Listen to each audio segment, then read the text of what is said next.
लोगों ने इतिहास को कभी पढ़ा ही नहीं है, इसलिए वो बहकावे में बड़ी आसानी से आ जाते हैं। इसलिए अब आप सही स्थिति को समझिए। मैं आज इतिहास के पन्ने खोलूंगा। किसने सावरकर को भारत माता का महान सपूत कहा? किसने सावरकर के नाम पर डाक टिकट जारी किया? आज सावरकर की जिंदगी का वो चैप्टर खोलने जा रहा हूं जो आपको कोई नहीं बताएगा। वीर सावरकर एक ऐसा नाम है, आप सावरकर जी का नाम लीजिए और ये राजनीतिक दल और इन राजनीतिज्ञों की रातों की नींद गायब हो जाती है, इनकी भूख मर जाती है, इनकी प्यास गायब हो जाती है। क्या है ऐसा, क्या है ऐसा सच?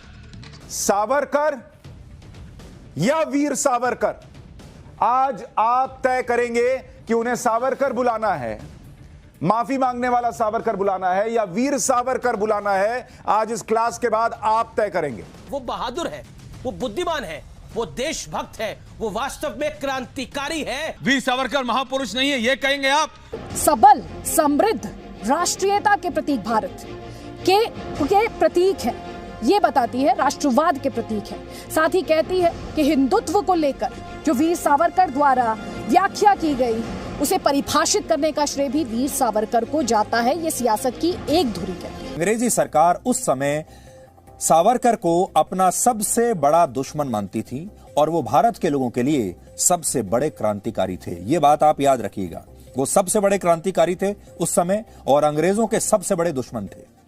महात्मा गांधी से भी बड़े थे, उनका जो कद था उस समय महात्मा गांधी से बड़ा था, क्योंकि वो कहते हैं कि आप मुझसे या तो समर्थन करें या घृणा करें, लेकिन आप कभी भी मुझे इग्नोर नहीं कर सकते। वीर सावरकर की शख्सियत कुछ ऐसी है। सावरकर ने रात के खाने पर महात्मा गांधी को बुलाया था और उन्होंने उस समय गोश्त बनाया था, जिसे देखकर गांधी कांपने लगे थे।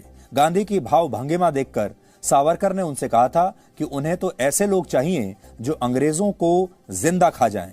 आप तो सिर्फ गोश्त को देखकर ही डर गए।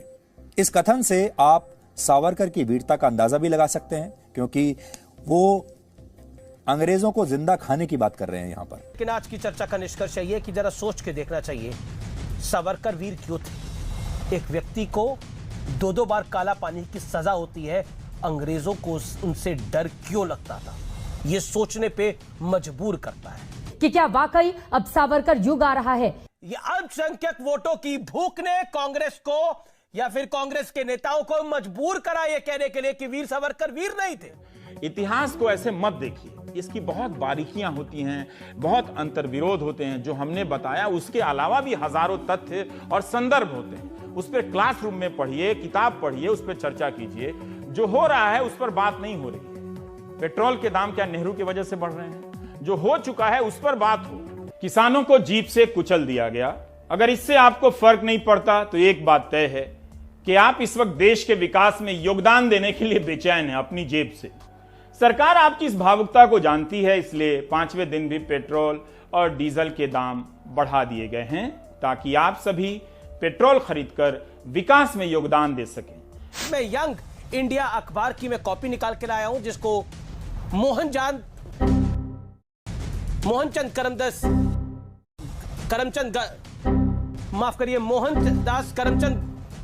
मोहनदास रात से सुबह हो जाएगी और सुबह से रात।